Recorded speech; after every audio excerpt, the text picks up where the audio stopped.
I got I got a banger. I got a banger of a show for you today.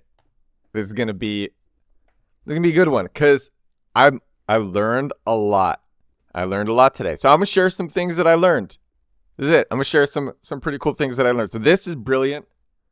This is from this guy Sam Blond. He he ran sales and revenue at Brex, which is a top fintech startup. It was valued at $12 billion last year. So this guy, Sam Blond, he ran sales there. And he has a really cool sales technique, which he shared. It's called the champagne campaign. And this is what he would do. He would send champagne to target customers when they successfully fundraised a round, because Brex was selling to tech companies. And when they fundraised, he would send champagne to them. And then doing this would get them on the phone. He could sell to them and get them as customers. And so what he did is this guy, Sam, he opened this up on Twitter. Well, now I guess it's called X, Twitter X. He opened it up and he said, say what your niche is, say what your annual contract value is, and I'm going to tell you what the gift will be. And so there are all these like really interesting things that people suggested. So I'm going to share a few of those. Anything that's like blue collar, where your buyer is like blue collar, like construction, find your buyer and send them. This is what he says. Find your buyer, send them 24 packs of local beer to share with their coworkers. Get like the most popular local beer, share it with their coworkers. It'll be super popular. The price of the gift that you send, it depends on the contract value. I'll get to that in a minute. He also suggests putting in a handwritten note related to the gift. And in the note, this is how you do it. You don't ask for anything in the note. You don't ask for anything. You say congratulations or say something nice. And that same day that they get the gift, you follow up with an email. And you ask if they received the gift. You could also put your contact info on the gift just in case. But that same day, follow up with an email asking if they received the gift and if they would be open to a quick call to discuss how you might be able to help them. And so you do that in a handwritten note.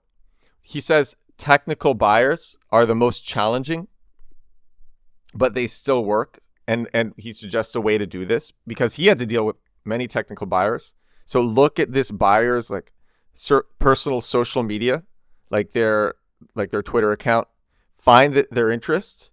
And then he does this for a guy who asks him, and he's like, well, I just looked at your Twitter, and in a couple of minutes, I found out that you like specialty coffee. And that's what I would get you. I would get you specialty coffee. This is a really unique one. Again, I really like this. I really like this strategy because reciprocity is such a strong human bias. And what do I mean by bias? As in, like, people who receive things will reciprocate oftentimes in multiples of what they receive. It is not a one-to-one reciprocation for many people. People really like receiving things. They really appreciate it. And so I just thought this is so smart the way that he does it. And these are like nice gifts with a nice note. It's not too thirsty. It's great. So this is a unique one. The guy says he's a professional keynote speaker and he does marketing and brand workshops for large corporations. And his buyer is corporate and association event planners and executives. His annual contract value is $25,000 to $50,000. So here's the advice. Here's the gift that this guy, Sam Blond, says he should get for his buyers and how to find them. So what he says is pick his single best performing geographic area. So wherever he's had the most success in, find 25 of the highest value targets in that area. Get them 2 tickets to the first NFL home game, for the first football home game. Include a handwritten note saying appreciate all the hard work you do to put. This is what he wrote: appreciate all the hard work you do to put on incredible events, and so wanted to send you to an incredible event. I appreciate all the hard work you do to put on incredible events, so I want to send you to an incredible event. And then tell them to pick whichever employee is like the biggest fan and would appreciate the tickets, because you're going to send them 2 tickets. And so the total cost, $75 a ticket, $150 per company, because it's two per company. And then you multiply that by 25 companies. So this gift, including the note writing and delivery, costs $4,500. And it could be a really easy return on investment, because the annual contract value is $25,000 to $50,000. One contract makes that. And it's so much better than just sending like cold emails. So I love that. Most people, they just give up at cold emails. Even if you're like trying to get a job, you could do this. I know so many people right now who are trying to get jobs. Actually, I talked to one today, and he wants to get a different job. This is like a no-brainer. So, yeah, you could send the gift to the office. God, like the reciprocity bias is so strong. And I mean, take it from this guy. He ran sales at Brex, $12 billion company. So that was a pretty cool lesson.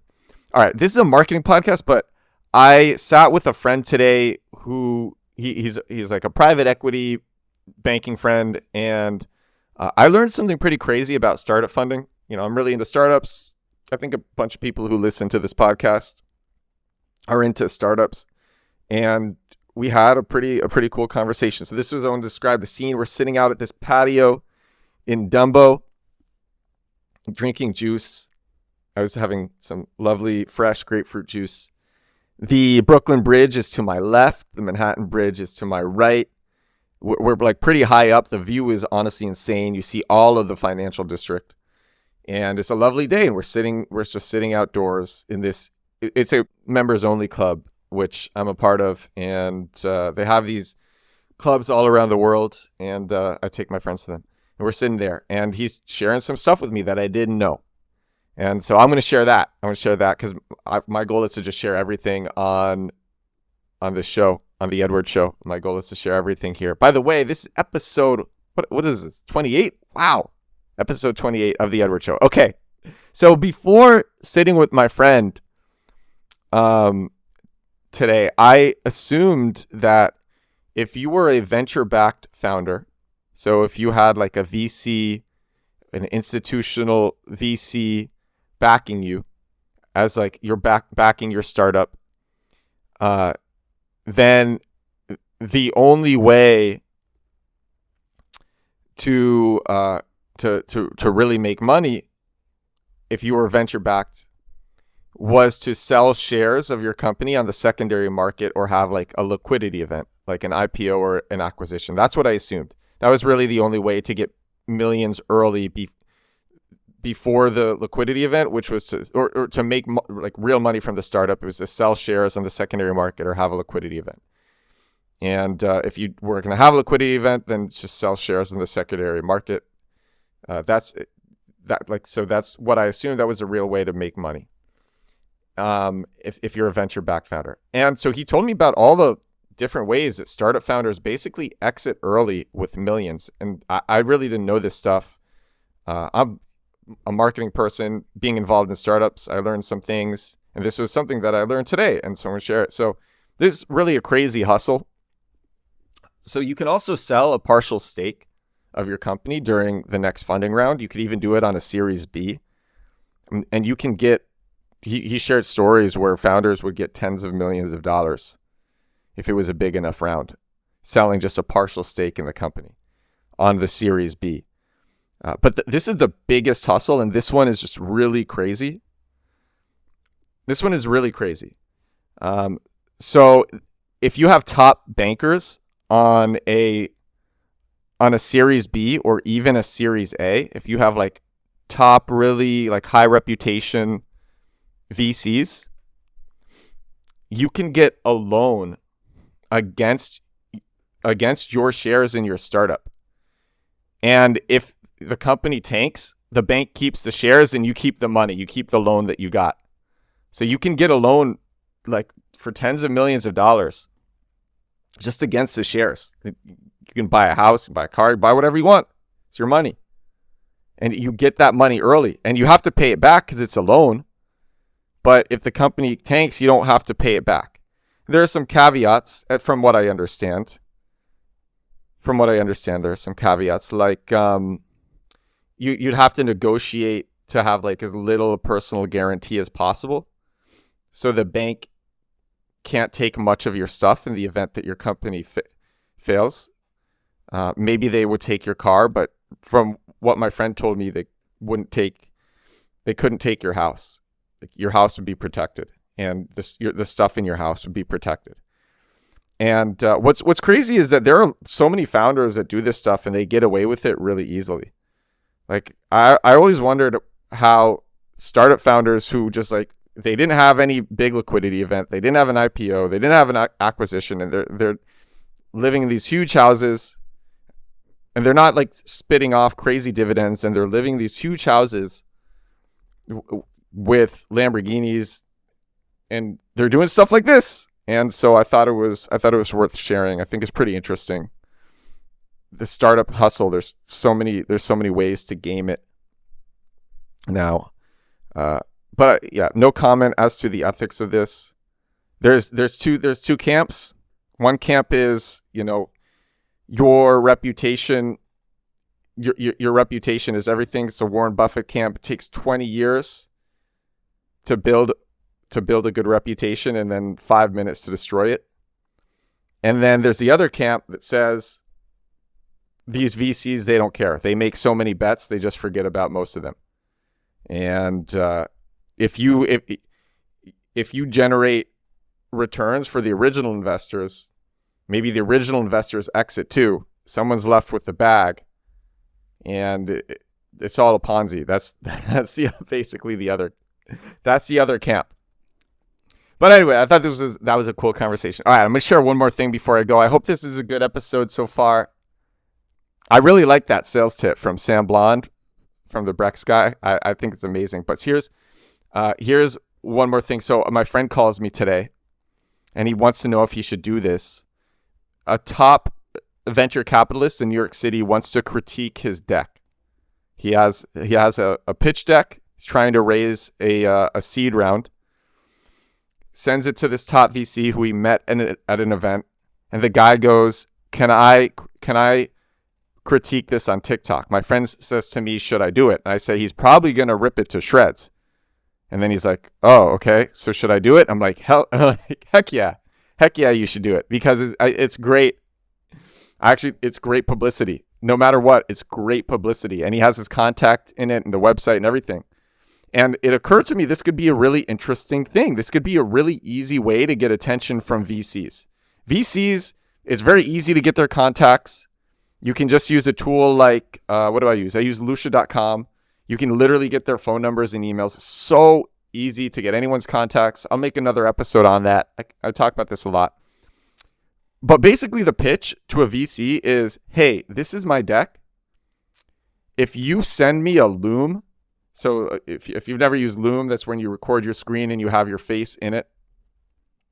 If you send me a Loom critiquing my deck, feel free to like rip it to shreds. I will turn this into a 1-minute TikTok for you, and then you can use this and put it anywhere you want. I think that's a really unique pitch to a VC, and clearly there are VCs who are interested in that. And then how do you make this? I personally, like, I make videos every day. I use Descript. It is, I can't stress how easy and intuitive Descript is. I've been editing videos for a long time. It's the most intuitive. You can learn it in a couple of hours, and you can do this for lots of VCs. Man, imagine that. Then you have lots of VCs sharing your deck all at once. That's crazy. That's crazy. I'm hyped by this idea. I don't have a deck that I'm trying to pitch, but I kind of want to think of something and make a deck just so I can try this, because this idea is so wild. I'm gonna suggest this to my friend. I'm gonna say, if this VC is doing it with your deck, dude, get more VCs to do it. Here's how to use Descript. You can do it in an hour. That's wild. That's yeah. Okay, so that one was my idea. This one was my idea. First one. Quick recap. Send gifts. People don't send gifts. Reciprocity, very strong. People will talk to you if you send gifts. Number 2, crazy hustle. There are so many ways to exit a company with millions of dollars before a liquidity event. That's really wild, what a lot of savvy founders are doing. And then number 3, if you want to increase the chances that a VC get back to you and actually take the time to look at your pitch, just tell them you'll make them a TikTok for them that they can use on social media. And it could be on LinkedIn too. They could use anywhere. Use Descript. You could do it with a bunch of VCs, and then a bunch of VCs are sharing on social media your deck. It's wild. All right, this is episode number 28 of The Edward Show. I got a big smile on my face. It's 9 p.m. here in New York City. As I'm recording this, I had a little shot of coffee right before I recorded. I want to bring my best vibes.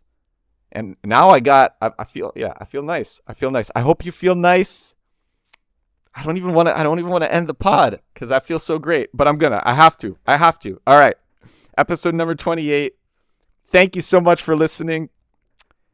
I'll talk to you tomorrow. Bye.